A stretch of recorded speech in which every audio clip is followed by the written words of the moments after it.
आज हमने जो चीज़ें डिस्कस करनी है वो स्क्रीन के ऊपर लिखी हुई नज़र आ रही हैं आपको। उनमें पहला टॉपिक जो आज हम डिस्कस करेंगे वो होगा कंप्यूटर नेटवर्क्स। फिर हम बात करेंगे बेनिफिट्स ऑफ कंप्यूटर नेटवर्क। फिर हम देखेंगे वर्क ग्रुप कंप्यूटिंग क्या होती है। फिर हम ग्रुप वेयर कंप्यूटिंग के ऊपर भी बात करेंगे और आखिर पे हम देखेंगे कि कंप्यूटर की फर्दर कितनी हमारे पास टाइप्स होती हैं एक नेटवर्क के अंदर। हम बात करेंगे टर्मिनल कंप्यूटर के ऊपर भी और सर्वर कंप्यूटर के ऊपर भी। सबसे पहले हम बात करते हैं कंप्यूटर नेटवर्क की। डेफिनेशन स्क्रीन के ऊपर लिखी हुई आपको नजर आ रही है। कंप्यूटर नेटवर्क और information network consist of 2 or more computers that are connected together to share information and resources. Basically हम कंप्यूटर नेटवर्क या इंफॉर्मेशन नेटवर्क्स की बात उस सूरत में करते हैं जब हमारे पास 2 या 2 से ज्यादा कंप्यूटर वो आपस में एक दूसरे के साथ कनेक्ट हों ताकि वो फर्दर डेटा या इंफॉर्मेशन या रिसोर्सेज को शेयर कर सकें। अब हम इसमें देखते हैं कि इंफॉर्मेशन कैसी होती है और डेटा जो प्रोसेस करने के बाद हम सेंड करते हैं वो किस फॉर्मेट के अंदर होता है। अगर हम कोई भी इमेज, वीडियो कंटेंट्स या इस तरह का कोई भी डेटा जो एक जगह से दूसरी जगह सेंड करते हैं हम इसे सिंपली इंफॉर्मेशन के मानों में कंसीडर करते हैं। लेकिन अगर हम बात करें रिसोर्सेज की तो रिसोर्सेज बेसिकली 2 तरह के होते हैं। कुछ हार्ड फॉर्म के अंदर होते हैं, कुछ सॉफ्ट फॉर्म के अंदर होते हैं।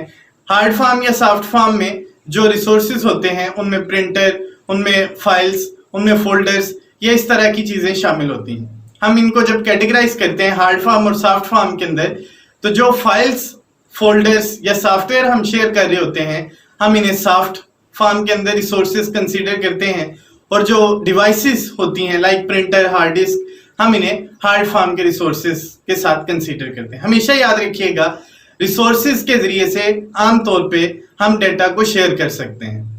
इसके बाद हम बात करते हैं कंप्यूटर नेटवर्क के बेनिफिट्स के साथ।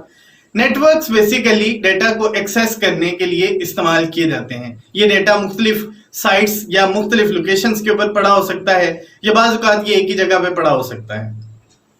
नेटवर्क के जरिए से हम बेसिकली डिफरेंट डिवाइसेस को भी शेयर कर सकते हैं। जैसे बैंक की मैं मिसाल देता हूं, बैंक में अगर एक ही प्रिंटर पड़ा हुआ है तो नेटवर्किंग के जरिए से हम प्रिंटर को मल्टीपल साइट्स के ऊपर शेयर कर सकते हैं। इसी तरह हार्ड डिस्क है, हम उसे भी शेयर कर सकते हैं। एंड कंप्यूटिंग इस मकसद के लिए सबसे फॉर्मल वे है।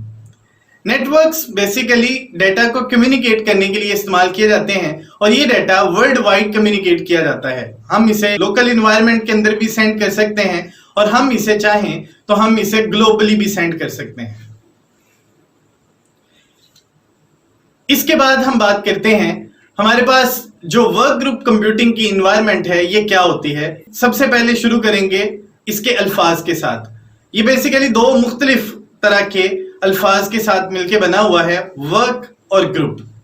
वर्क अगर सिंपली मानो में इसे ट्रांसलेट किया जाए तो काम, और ग्रुप जहां पे एक से ज्यादा चीजें या एक से ज्यादा अफराद मौजूद होते हैं। सो सिंपली इसकी डेफिनेशन होगी, it is a group of persons working together on a particular task by sharing information and resources through a computer network.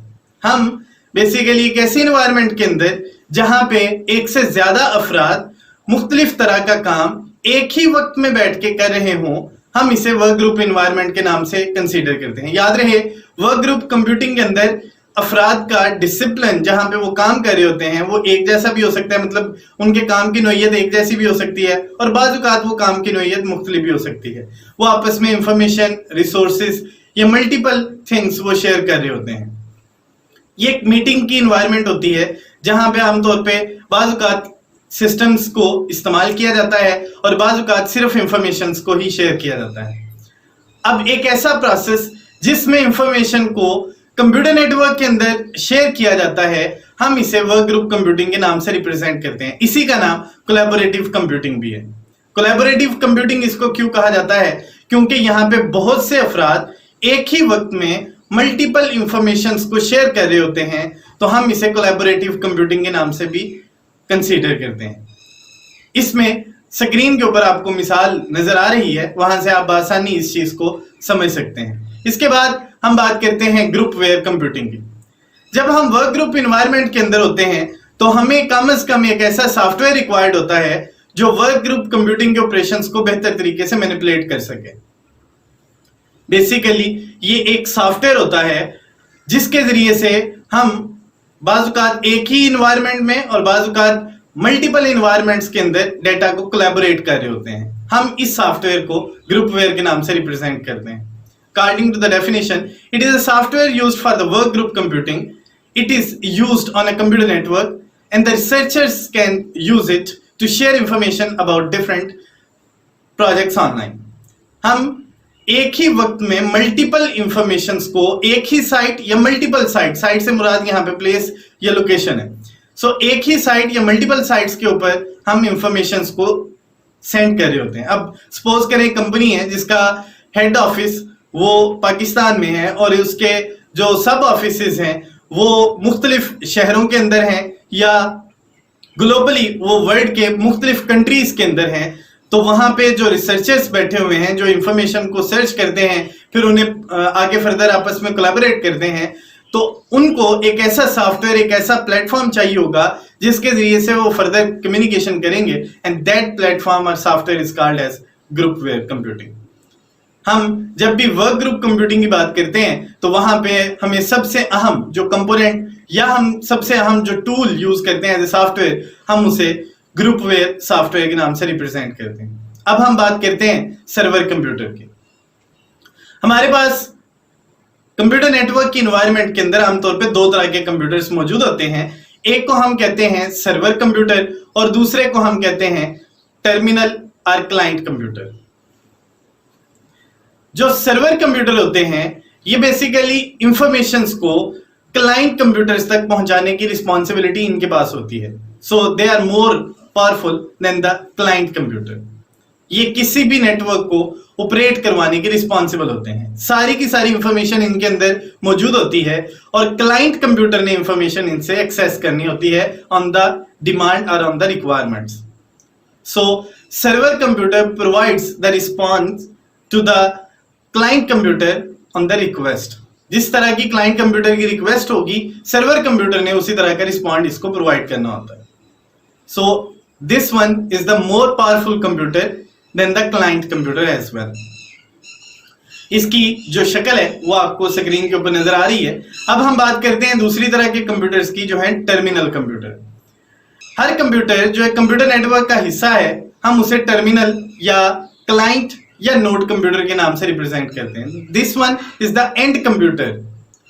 हम इसे एंड कंप्यूटर के नाम से भी रिप्रेजेंट करते हैं because information is sent towards the terminal computer from the server side.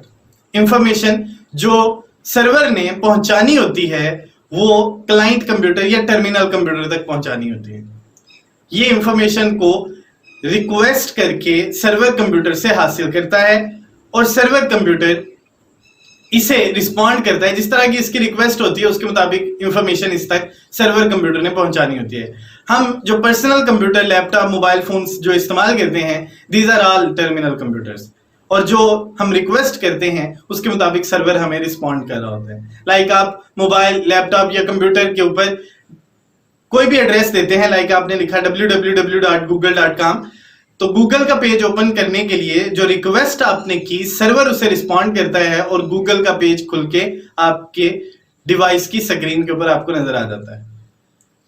एक दफा इस टॉपिक को रीड आउट जरूर करिएगा। जहां से आपको लगे कि आपको समझ नहीं आई आप कमेंट सेक्शन में मेरे साथ डिस्कशन कर सकते हैं।